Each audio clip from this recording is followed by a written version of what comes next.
Namun demikian kalau kita menangisnya begini, aduh Tuhan, masalahku, atau mengasihani diri sendiri, meratapi sesuatu, kadang-kadang menghadapi sebuah masalah atau tantangan di depan kita, itu tidak bisa dengan air mata.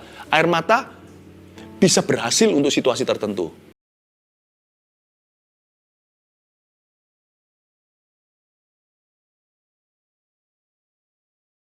Setiap orang yang di lembah kekelaman, Gembala Agung, kau temui dulu. Sisanya yang happy, yang bahagia, yang oke-oke aja, hamba berdoa juga engkau kenyangkan. Tapi kau jemput dulu mereka yang ada di lembah depresi, mereka yang berada di dalam tekanan batin, mereka yang kesepian. Tuhan temui. Pakai hamba-hambamu ini, pakai hambamu juga untuk menyampaikan firman. Sembunyikan hambamu di balik salib Yesus, supaya Tuhan Yesus yang beracara secara pribadi pada setiap orang yang menanti. Dalam nama Yesus. Amin.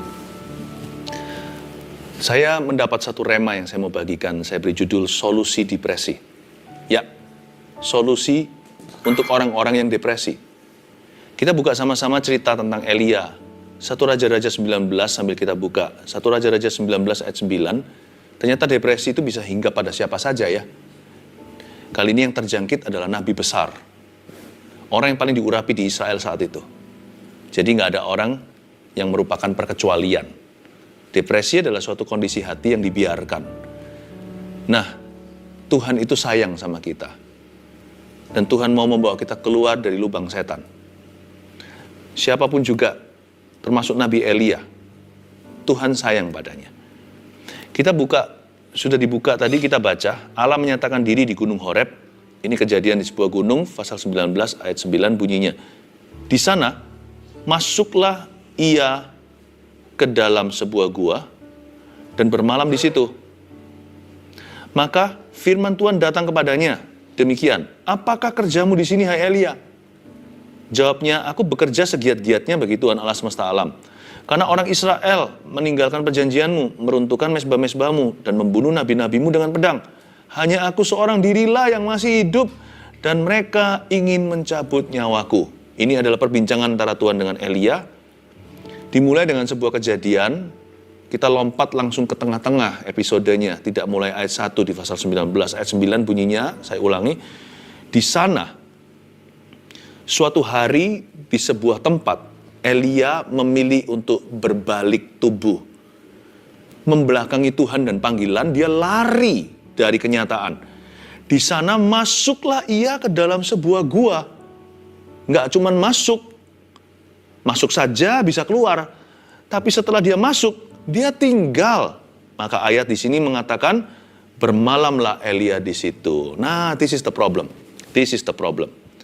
Depresi itu nggak dimulai dengan depresi. Dia dimulai dengan suatu kekecewaan, putus pengharapan, ya kan, sebuah kekalahan atau kegagalan. Setiap orang pasti punya setback lah, termasuk saya. Tapi pertanyaannya, apakah Anda tinggal di dalamnya, atau Anda melakukan sesuatu terhadap itu? Sebenarnya masalah Elia itu adalah hidden fear. Dia punya rasa takut yang tersembunyi. Dan karena hidden fear itu disimpan di dalam kulkas hati, it keeps hidden for so long, it becomes the root of his depression.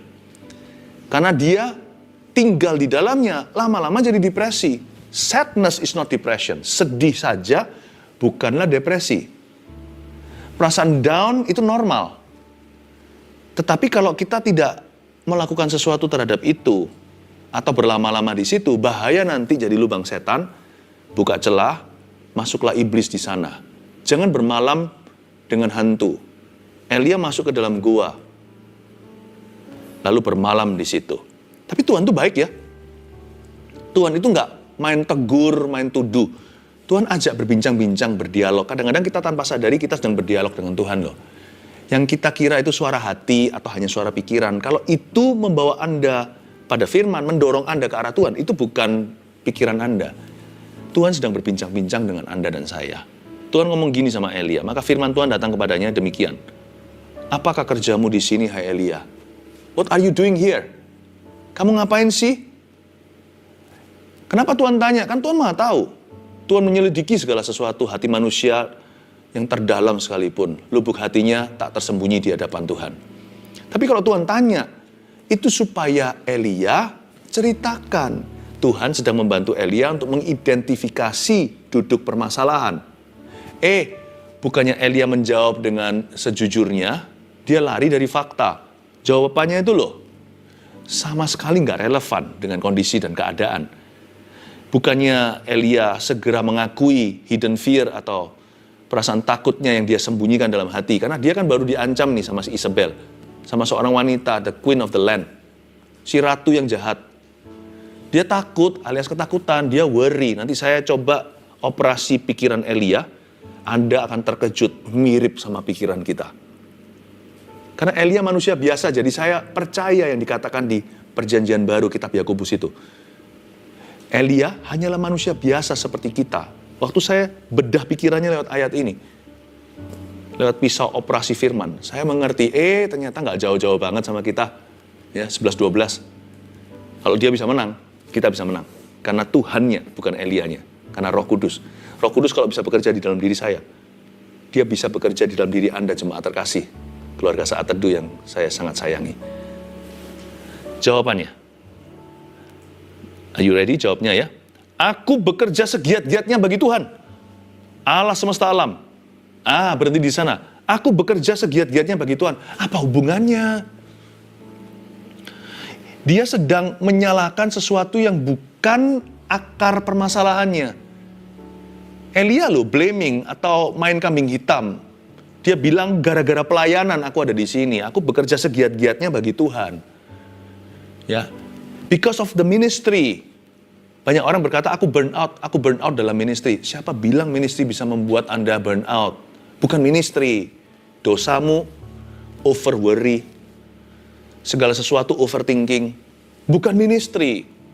Lebih kepada kepedulian orang lain mikir apa dalam pelayanan. Banyak orang kan berkata begitu. Melayani Tuhan, lama-lama jenuh. Melayani Tuhan kok bisa jenuh? Jenuh itu urusanmu. Melayani Tuhan itu gak pernah jenuh. Tuhan itu multiwarna. Tidak pernah kita bisa duga hari ini warnanya apa. Melayani Tuhan itu penuh pesona. Ya, ada salibnya, tapi juga ada kebangkitannya.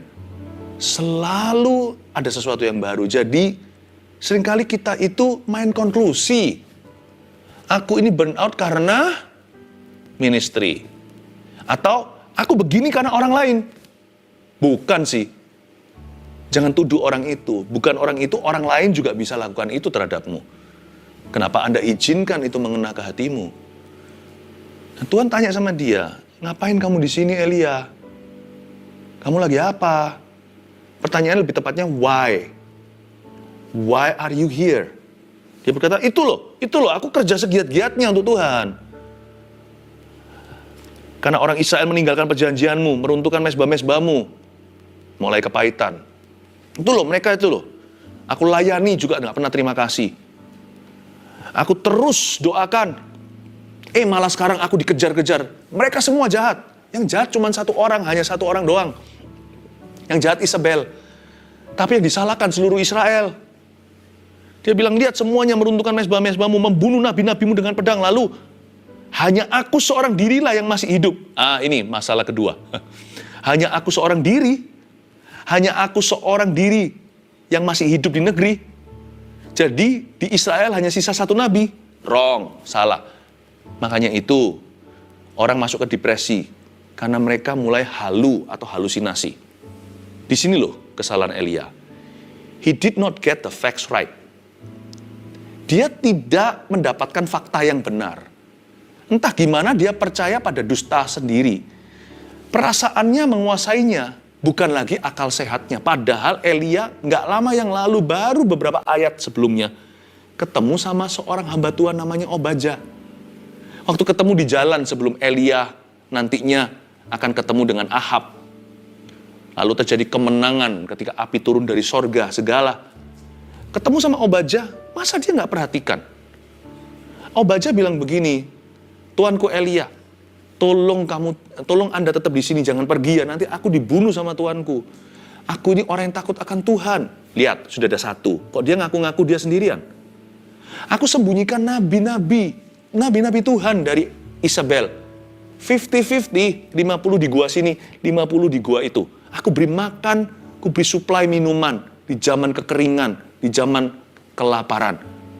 Kalau dihitung aja sudah ada 101. Bukan Dalmatian ini, 101 nabi-nabi. Ada 101 hamba-hamba Tuhan. Elia nggak sendirian. Elia itu bukan lupa, tapi dia memilih untuk melupakan. Nah, di sini permulaan daripada kekalahan. Yang negatif kita ingetin. Yang positif kita lupakan. Sebenarnya otak kita itu bekerja begini loh, bukan auto delete. You remember what you want to remember, you forget what you choose to forget. Kita mau ingat apa yang kita mau ingat. Kita lupakan apa yang kita pilih untuk lupakan. Jangan lupakan semua yang benar, semua yang mulia, semua yang adil, kudus, manis, yang layak didengar. Pikirkan semua itu. Itu jangan dilupain. Yang sampah itu tolong di-delete.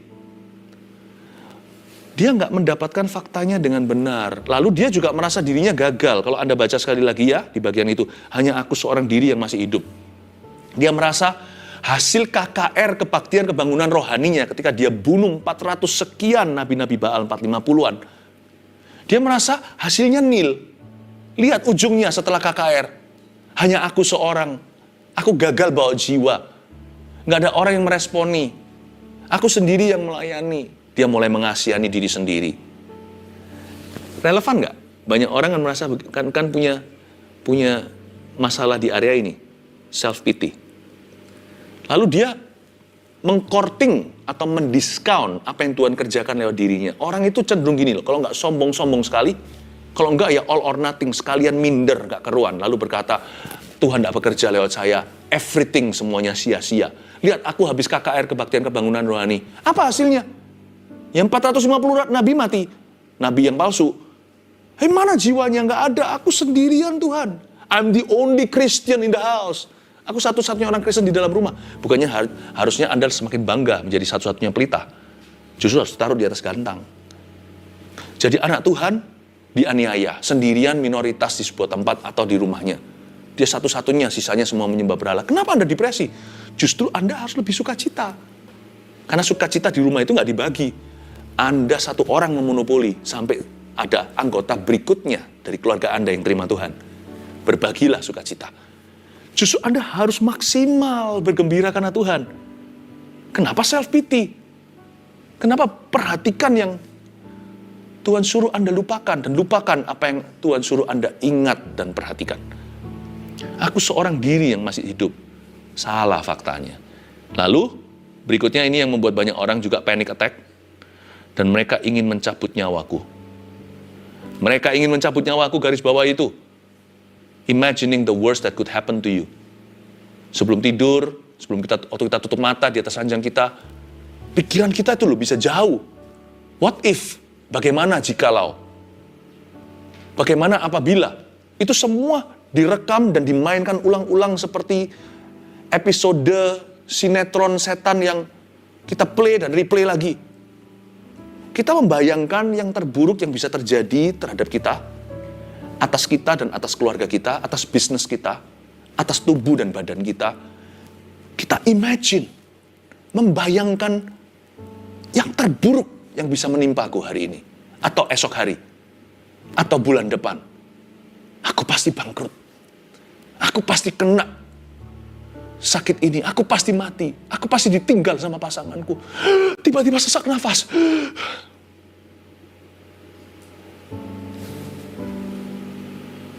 Mereka ingin mencabut nyawaku. Tuhan bilang begini sama Elia seharusnya. Betulkah itu? Sungguhkah akan terjadi? Kita semua tahu ceritanya pada akhirnya. Elia tidak dibunuh oleh Isabel. Isabel yang malah mati setelah Elia diangkat ke sorga. Jangan mikir pikiran yang negatif. Jangan entertain itu. Jangan hiburkan itu. Jangan ditanam, jangan dipupukin. Jangan disiram, jangan dikipasin. Semua yang benar, semua yang mulia. Adil, kudus, dan yang manis. Semua yang layak didengar, semua yang firman Tuhan, semua yang janji Tuhan. Pikirkan semua itu. Toh, apa yang kita pikirkan nggak tentu terjadi. Kenapa dipikirkan? Mendingan pikirkan sesuatu yang jelas-jelas dapat kita pegang, yaitu firman Tuhan.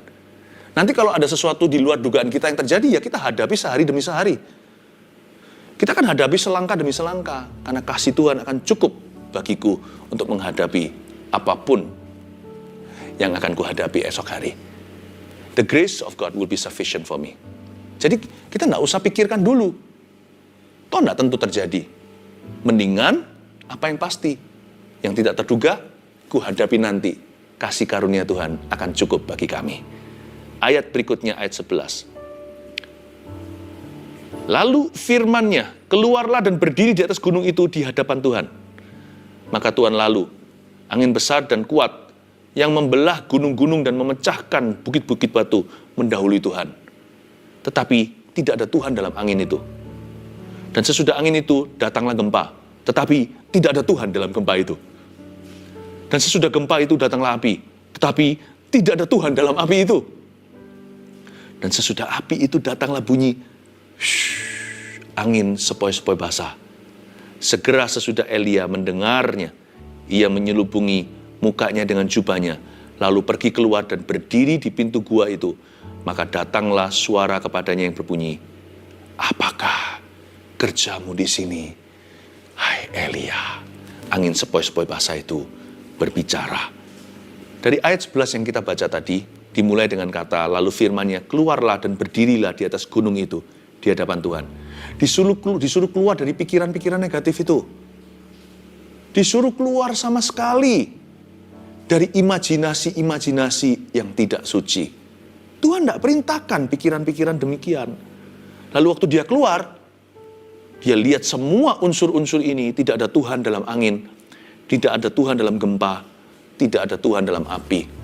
Kita tidak bisa lawan depresi, pikiran negatif, pikiran yang mencekam, perasaan yang down itu, dengan contohnya hari ini, dengan gempa, dengan angin yang heboh-heboh. Jangan malah dilampiaskan yang tidak-tidak. Dugem, ya kan? Dunia gemerlap, cari yang keras-keras, cari yang heboh-heboh, cari yang gemerlap. Percuma sih. Setelah Anda minum-minum, lupa sebentar, tetap harus bangun. Depresi itu kembali, malah dengan 7 roh lebih jahat mengikuti, yang tidak ada urusan tertular di tempat-tempat yang tidak sepatutnya Anda ada di sana. Bahkan di dalam hal aktivitas yang banyak, orang berkata kita lawan depresi dengan banyak olahraga. Pokoknya keluar terus jalan-jalan. Liburan melulu. Nggak tentu. Tidak ada Tuhan dalam kehebohan. Angin, gempa, api. Baik yang negatif maupun yang positif. Yang positif pun tidak menjamin. Ditambahin pelayanan. Karena masalah Anda bukan kurang pelayanan. Kurang bersyukur. Masalah Anda dan saya bukanlah kurang ministry. Bukan. Tapi kurang beriman. Karena kita izinkan pikiran-pikiran itu campur aduk di dalam jiwa kita. Dibiarkan merongrong terus. Kita mengasihani diri sendiri. Menangis-menangis itu perlu. Bukannya baru-baru. Berapa saat teduh yang lalu saya ajarkan bahasa air mata. Menangis itu bisa. Menangis itu lumrah. Bagi cowok juga. Namun demikian kalau kita menangisnya begini, aduh Tuhan, masalahku, atau mengasihani diri sendiri, meratapi sesuatu, kadang-kadang menghadapi sebuah masalah atau tantangan di depan kita, itu tidak bisa dengan air mata. Air mata bisa berhasil untuk situasi tertentu. Situasi yang lain harus dengan iman yang teguh. Nggak pernah Tuhan berkata begini dalam firman-Nya, lawanlah iblis dengan air matamu yang banyak. Tapi firman Tuhan berkata demikian, lawanlah iblis dengan imanmu yang teguh. Yesus tidak merengek-rengek, ayo dong, ayo dong. Ayo Legion, keluarlah dari orang ini. Kasihan loh. Lalu Yesus nangis-nangis. Kalau Yesus nangis, dia menangisi Lazarus. Karena masyigu hati. Karena dia terharu. Dia lihat Maria. Dia melihat Marta. Tapi waktu Yesus menghardik setan, nggak pakai air mata. Dengan keras dia berkata, come out of that man. Keluar dari orang itu. Keluarlah Legion itu. Keluarlah 6.000 setan itu ke dalam mulut babi-babi yang ada di situ. You don't have to always, tidak harus selalu kita itu dengan mencucurkan air mata dan berkata, Tuhan kasihani aku, kasihaniku. Sometimes you just have to stand up. Kadang-kadang kita hanya harus berdiri dan berkata, done, finish, sudah selesai. Aku tidak mau gini-ginian lagi. Aku maju, aku percaya padamu. Peganglah tanganku Roh Kudus. Udah, hardik setan dengan otoritas dari Tuhan. Apa kerjamu di sini? Ayat 13 tadi yang kita baca di akhirnya. What are you doing here, Elia? Tuhan itu seperti mengkonfrontasi Elia lagi dengan pertanyaan yang sama. Kenapa? Karena Tuhan karena Tuhan bukan hanya suka, Tuhan harus mengkonfrontasi semua pikiran negatif kita. Tapi sayangnya, Jawaban Elia sama saja. Tapi kali ini menurut saya jawabannya lebih kepada salah tingkah. Yang pertama tadi dia segenap hati berkata, dengan berapi-api, kayak bukan dengan semangat, tapi dengan putus asa dia berbicara. Rasanya dia itu sudah nggak tahan lagi dengan hidup ini. Dia berkata, aku loh bekerja segiat-giatnya bagi Tuhan. Mereka loh mau bunuh aku. Hanya aku seorang diri, nabi yang tertinggal di negeri. Sekarang jawabannya biasa-biasa sih. Coba bayangkan tonasinya. Ayat 14 jawabnya. Aku bekerja segiat-giatnya bagi Tuhan semesta alam. Karena orang Israel meninggalkan perjanjianmu, meruntuhkan mezbah-mezbahmu, dan membunuh nabi-nabimu dengan pedang. Hanya aku seorang dirilah yang masih hidup, dan mereka ingin mencabut nyawaku. Kalau Anda baca ayat 14, kalau saya sih membacanya, dengan ayat yang ke-10, agak ada beda tonasinya. Yang ayat 10 itu bersungguh-sungguh, segenap hati dia mengeluh. Yang ayat 14 setelah dia menyelubungi mukanya dengan jubahnya, setelah dia encounter atau bertemu dengan Tuhan, berjumpa dan dijamah, jawaban dia seperti hafalan. Makanya itu Tuhan tidak gubris dia. Tuhan tidak berdebat dengan Elia. Ayat 15 langsung Tuhan lanjutkan. Tuhan bisa move on gitu. Seperti anak kecil yang jatuh, buk. Kalau kita semua, aduh. Seluruh keluarga, omnya, tantenya, grandpa, grandmanya, mama, papanya, cicinya, kokonya, semua, aduh, anak itu langsung nangis di lantai kan. Kebanyakan anak-anak di yang pendidikan bukan orang, kalau orang Asia lebih begitu, sayang anak katanya. Tapi orang tua yang lebih cuek kadang-kadang, buk jatuh anaknya dibiarin, asal dia tidak terluka serius. Sakit sih sakit, tapi nggak ada luka apa-apa. Karena orang tua tidak bereaksi, anak itu langsung berdiri sendiri, langsung jalan main lagi. Tuhan tidak mau memberikan perhatian lebih kepada roh depresi. Jadi Tuhan tanya sama dia, apa kerjamu di sini Elia? Jawabnya hafalan tadi. Diulang lagi ayat 10. Lalu ayat 15, langsung firman Tuhan kepadanya. Wah, Tuhan tidak berkata, aduh kasihan. Nggak ada begituan. Firman Tuhan kepadanya langsung nih, pergilah, kembalilah ke jalanmu, melalui padang gurun ke Damsyik, dan setelah engkau sampai, engkau harus mengurapi Hazael, menjadi raja atas Aram. Juga Yehu, cucu Nibsi, haruslah kau urapi menjadi raja atas Israel. Dan Elisa bin Safat dari Abel Meholah, harus kau urapi menjadi nabi menggantikan kau. Maka siapa yang terluput dari pedang Hazael akan dibunuh oleh Yehu. Dan siapa yang terluput dari pedang Yehu akan dibunuh oleh Elisa. Wow, ini parenting kelas sorga. Anaknya buk jatuh. Ya, bukannya Tuhan gak peduli. Udah bangun, tunggu apa lagi? Tuhan tidak memberikan perhatian lebih kepada roh mengasihani diri sendiri.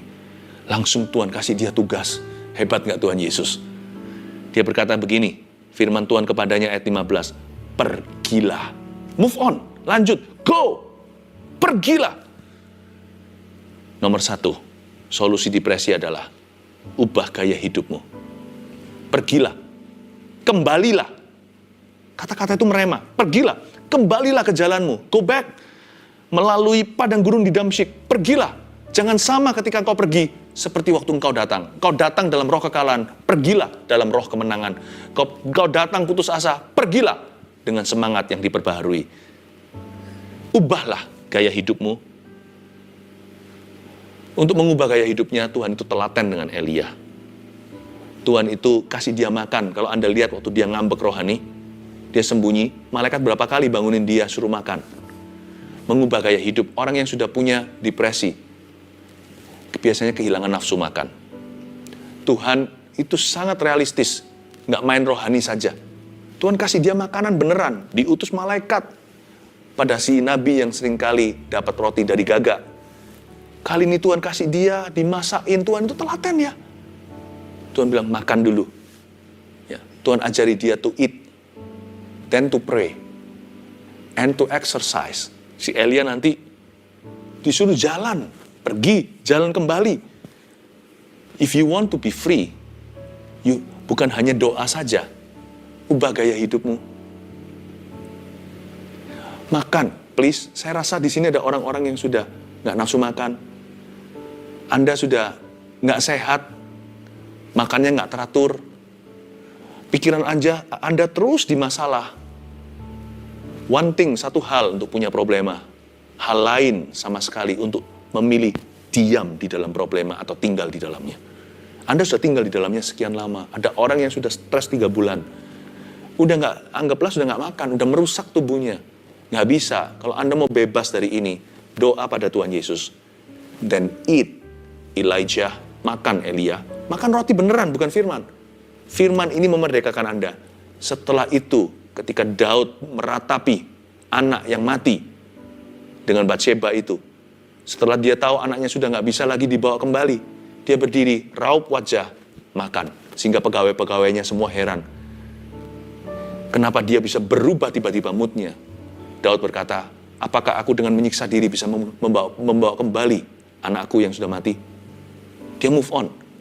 He eats. Please eat. Please exercise. Saya mengasihi Anda. Biar ini jadi pesan gembala ya. Sebuah firman yang betul-betul mendarat untuk mengubah hidupmu. Saya berikan untuk setiap orang yang dalam lembah kekelaman.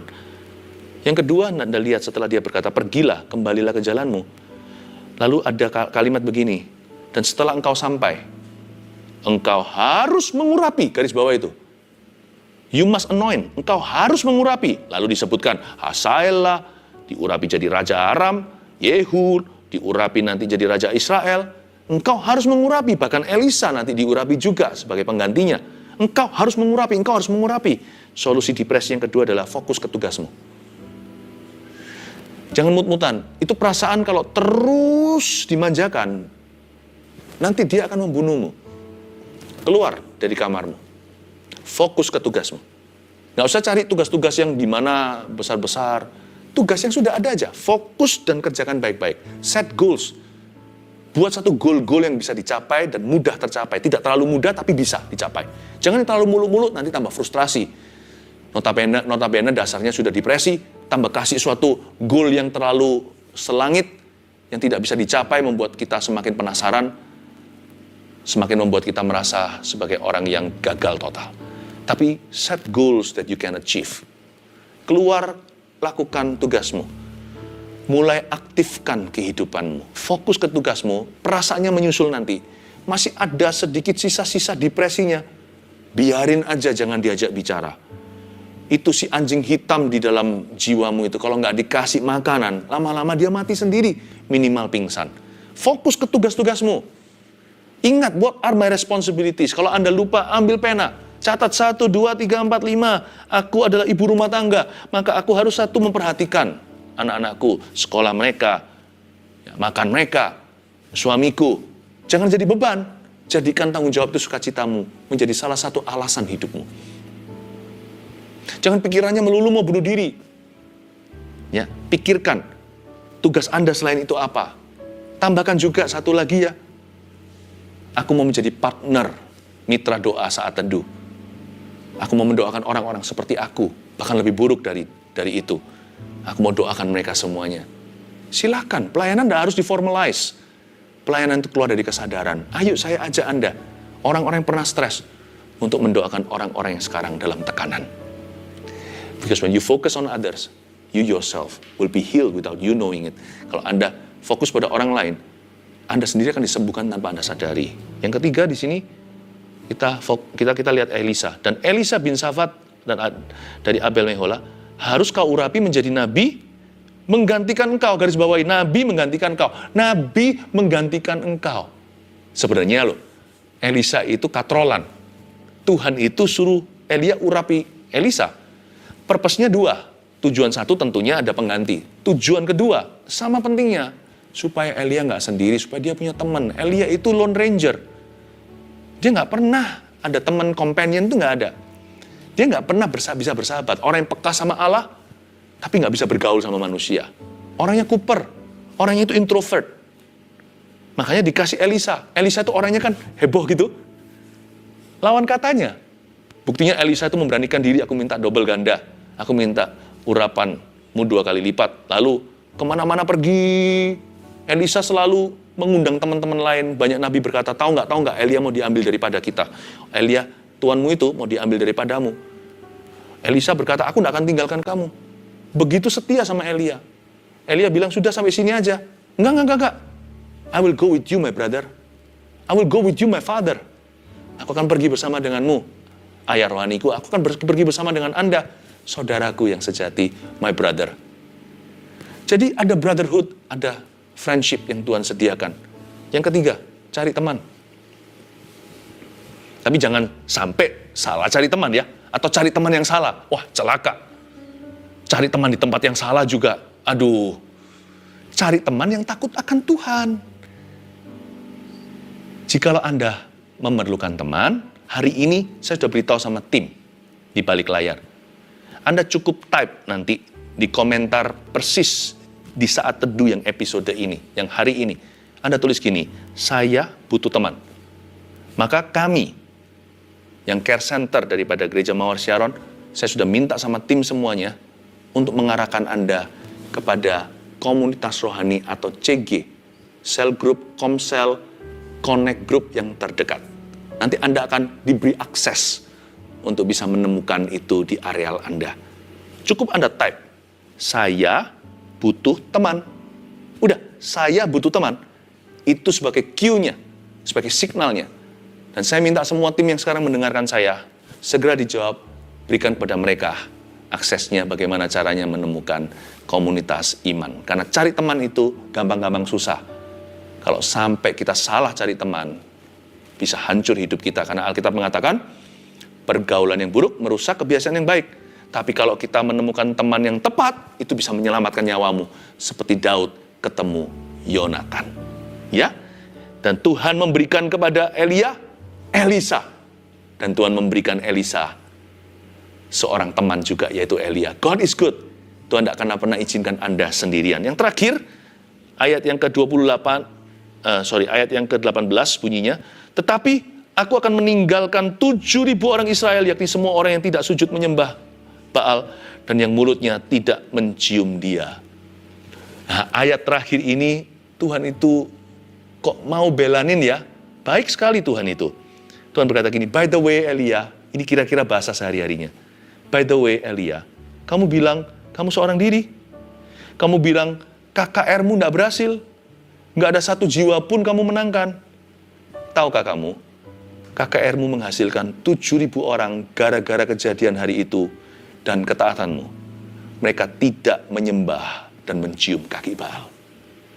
Itu Elia langsung wajahnya bisa bayangkan, bersinar-sinar, glowing matanya, seperti berlinang-linang air mata.